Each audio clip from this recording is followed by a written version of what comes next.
Всем привет! Вы на канале 88 клубков. Это канал по вязанию. Меня зовут Настя. Сегодня вяжу популярную, стильную, легкую летнюю сумку из рафии. Вяжется быстро и просто, и очень функциональная и вместительная. Использую натуральную рафию. Мне нужен один моток 100 метров.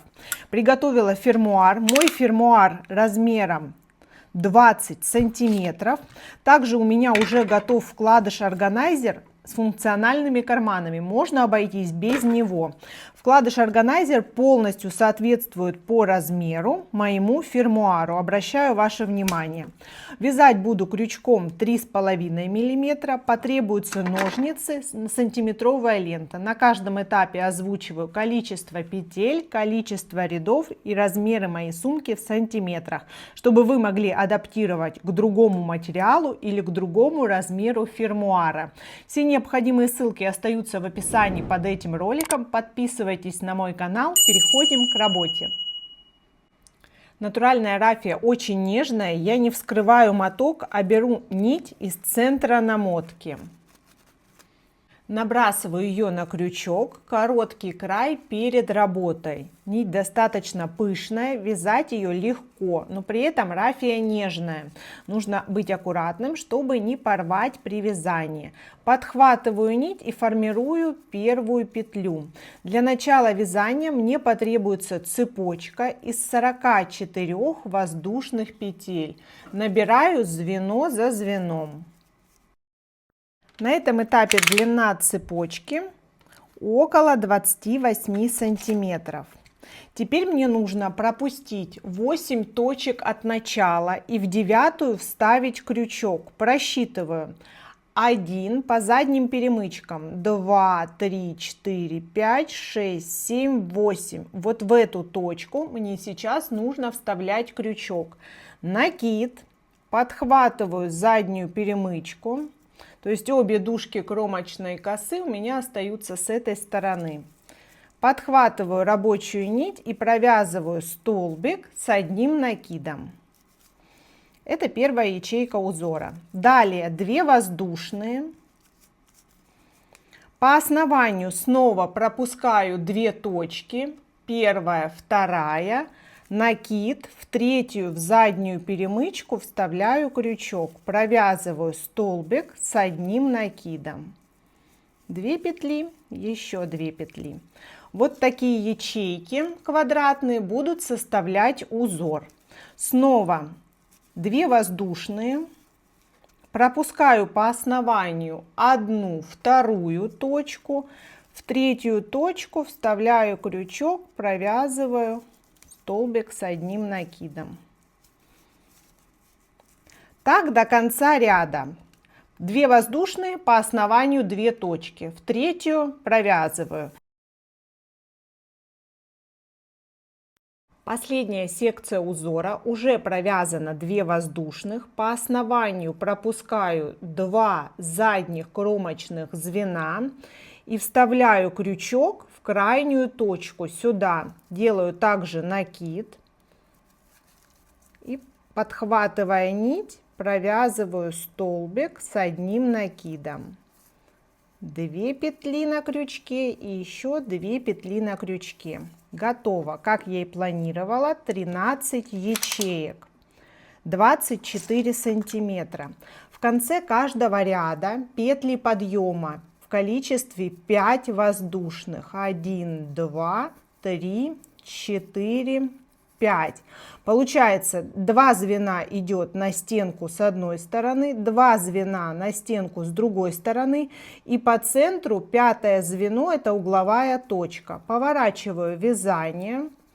Здесь накид такими же столбиками с одним накидом.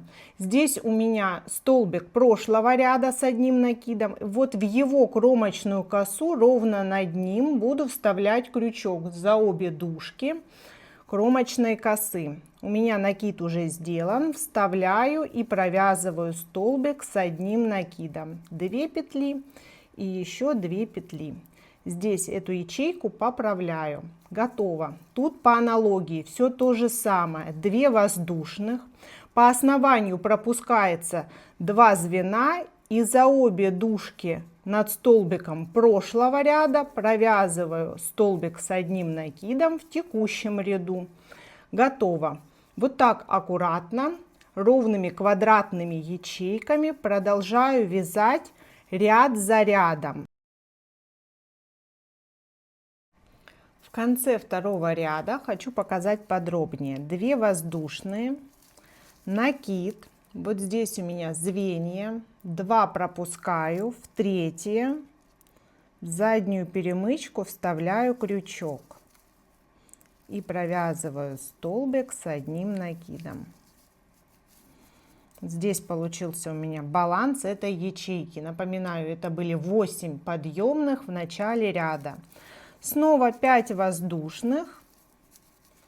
4, 5, переворачиваю вязание, не забываю накиды и снова нахожу точку над столбиком прошлого ряда за обе дужки кромочной косы, провязываю столбик с одним накидом. Так далее. У меня последняя ячейка 5-го ряда, 2 воздушные, накид, пропускаю 2 точки, в третью за заднюю перемычку вставляю крючок, провязываю столбик с одним накидом. Готово. Это завершенное донышко моего изделия. Соответственно, если ваше изделие больше, навязывайте больше рядов. На этом этапе получается 23 сантиметра на 8 сантиметров. Далее будет переходный ряд, он еще добавит объема для изделия. Сейчас покажу, как он вяжется. Здесь в начале ряда я перехожу на круговое вязание. Набираю 5 воздушных петель. 1, 2, 3, 4, 5. Не переворачиваю вязание, а иду влево. Соответственно, накид в эту точку уже задействованную, вот они точки квадратов, куда сходятся линии узора. Вставляю крючок, но подхватываю вот еще заднюю нить. Если я вставлю в ту же нить, в которую провязан уже столбик, то просто будет большое отверстие по полотну. Поэтому я подхватываю еще с тыльной стороны еще одну дополнительную нить. И провязываю столбик с одним накидом. Готово.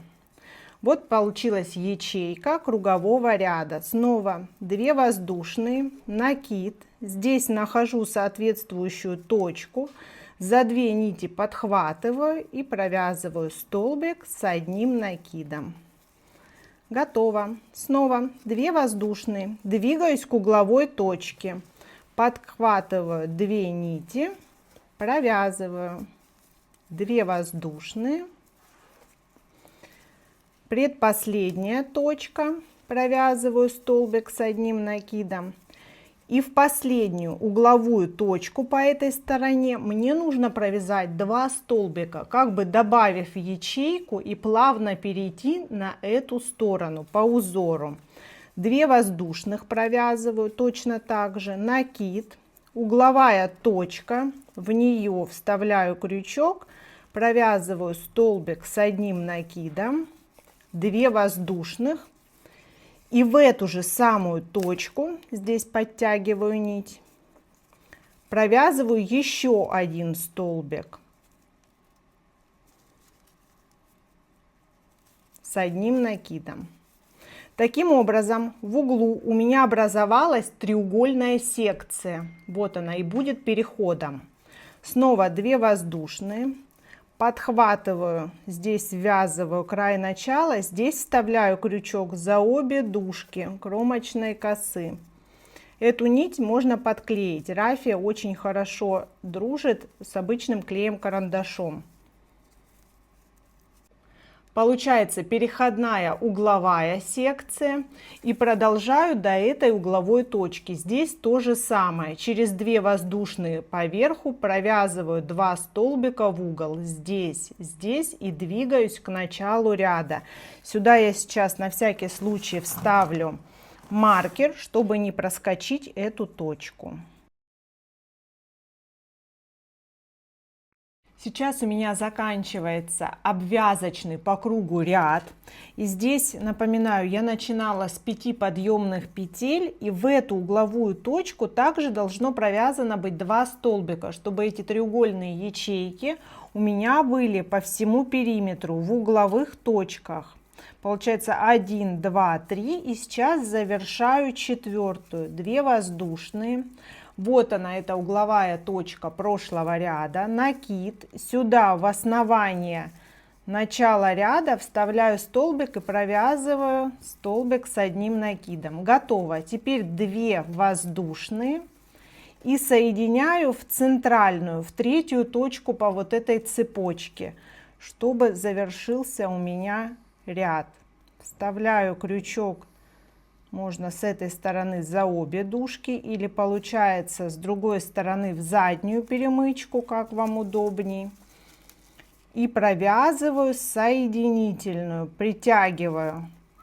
Готово. Вот она, эта треугольная секция, которая завершила ряд. Теперь просчитываю количество ячеек. У меня 40 ячеек по периметру. Размер на этом этапе 25 сантиметров на 11. Можно отпарить, поравняв каждую ячейку до идеала. Можно потом отпарить уже в сборе все изделие. Здесь, чтобы не проскочить, переставляю маркер. Подъем также 5 воздушных. 1, 2, 3, 4, 5. Эта ячейка вот посередине из 5 воздушных, третью петлю маркирую, в нее буду соединять следующий ряд и так далее. Каждый раз буду переставлять маркер.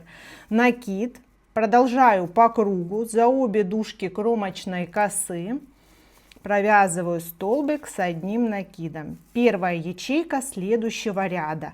Так вяжу по кругу ряд за рядом по 40 ячеек в ряд. Никаких добавок, убавок больше не делаю. Ровно 1 квадратная ячейка над предыдущей ячейкой ряда. Навязываю необходимую глубину. Здесь в угловой точке, вот над треугольной ячейкой уже образовалась квадратная. И так каждый следующий ряд. 2 воздушные, перехожу к следующему столбику с одним накидом. Сразу автоматически поднимаются стенки на закругление. И вот эта часть, которую я вижу при вязании, она будет лицевой. Продолжаю, у меня сумка соберется и пойдет на рост стенок. Сейчас у меня провязано 9 рядов после переходного. Вот он переходной. Тут была треугольная ячейка. 1, 2, 3, 4, 5, 6, 7, 8, 9 ячеек над ним. И соединение по аналогии. Здесь у меня маркирован центр и соединительное. Готово. Можно померить фермуар, можно померить вкладыш. Возможно, уже достаточно. Ну и, соответственно, так как подходит вкладыш, подходит и фермуар. Фермуар еще добавит ряд и соединительный ряд. Сейчас по глубине у меня около 20 сантиметров, и этого уже достаточно. Перехожу к обвязке. У меня 40 ячеек, напоминаю. Сейчас в каждую ячейку я провяжу 3 столбика. Первый, начало ряда, далее ныряю прям в ячейку, второй, в ячейку третий. Далее перехожу к следующей ячейке, ныряю первый столбик без накида, второй сюда же и третий. И так каждая из 40 ячеек будет провязана по 3 столбика. Соответственно, в круг у меня будет 120 столбиков. Провязана последняя петля, укорачиваю нить, вытягиваю полностью и делаю соединение с первой точкой кромочной этого ряда.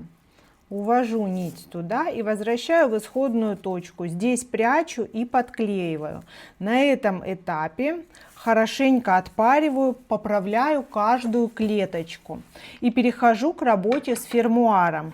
Здесь у меня 120 петель в круг. Соответственно, по фермуару мне нужно 60 на одну половину набрать и 60 на вторую половину. Но прежде чем набирать петли на фермуар, делаю намотку, расправляя нить, чтобы не было просветов между этими петлями, которые будут набираться. Здесь подхватываю расправленной нитью, проматываю мотком с этой стороны. Здесь уже от мотка остается совсем чуть-чуть, чтобы он не распался, я поместила его в пакет. Продолжаю. Здесь может на помощь вам прийти клей-карандаш. Подклеиваю периодически, особенно на поворотах. И здесь сразу, не прерывая нить, начинаю вывязывать столбики без накида вокруг фермуара. Первый столбик. Оборачиваю нить вокруг, накидываю на крючок, возвращаю нить, второй столбик, подвигаю как удобно по фермуару, снова нить на крючок, возвращаю, третий столбик. Напоминаю, мне нужно провязать 60 столбиков по одной стороне и 60 по другой. Снова набрасываю, провязываю. Здесь сейчас у меня 59 столбик. И следующее звено приходится на изгиб. То есть по другой стороне набрасываю на крючок и провязываю столбик. 60 столбик придется на переход с этой стороны и с этой соответственно. Продолжаю обвязку по этому краю, такое же количество столбиков. После отпаривания сумочка приобрела стабильную форму. Я наметила равноудаленные точки. Еще раз напомню, у меня 120 петель. Каждая 60-я с этой и с этой стороны маркирована. Я отцентровала от донышка эти точки. Здесь у меня уже обвязан фермуар. Тоже в круговую вместе с переходными петлями вот этими у меня 120 точек. Я прикладываю здесь, еще у меня тут не замкнут круг. Вот эта маркированная петля должна совпасть с переходной петлей, пока не удаляю. И здесь мне нужно как бы наложить вязаную часть глубины на фермуар. Вставляю крючок в следующую от маркера точку, с этой стороны у меня слева. Подхватываю обе дужки здесь кромочной косы и вот эту петлю подхватываю и вывожу на лицо. Готово. Подтягиваю. Теперь соединительными подхватываю за обе дужки с этой стороны, за обе дужки от фермуара и соединительная. Снова здесь за обе дужки. Здесь за обе дужки. Фермуар оказывается как будто внутри вязаной основы. Напоминаю, количество петель у меня совпадает. Ничего не подгоняю, не натягиваю. Петля в петлю. Одна с одной стороны, одна с другой стороны. Так мне нужно пройтись по всему периметру. Соответственно, вот эта точка, переход на сгибе, совпадет с маркированной точкой с этой стороны и тоже так пришьется. С этой стороны также последняя точка на изгибе. Вытягиваю нить полностью. Здесь у меня осталось совсем немного нити от одного мотка пряжи. Если будет сильно отличаться плотность вязания, на самом деле может даже не хватить. Или наоборот, остаться больше. Ввожу крючок в первый стежок этого шва, который соединял детали, и увожу обратно на изнанку через точку, откуда эта нить выходит, здесь. Точно так же прячу внутри можно подклеить или увести подальше для прочности.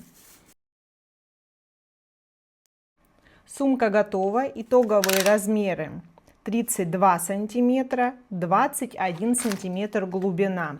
Здорово смотрится и без подкладки. В референсе исходном она используется без подкладки. Сюда можно вложить косметичку с мелочевкой и крупные необходимые аксессуары. Но у меня подготовлен вкладыш-органайзер. Я вставляю его. Здесь есть узелки, которые я выпущу в соответствующее отверстие, чтобы немножко его закрепить. Его также можно вшить, но тогда вот здесь карманы внутренние будут просто недоступны. Идеально подходит сюда этот вкладыш. И сумочка смотрится просто обалденно. Можно добавить сюда плечевой ремень или носить в руке под мышкой. Очень стильная, здорово смотрится матовая фактура натуральной рафии. Будет классно в любых цветах. Все необходимые ссылки оставляю для вас в описании под этим роликом. Подписывайтесь на мой канал, будет много интересных видео. Всем пока!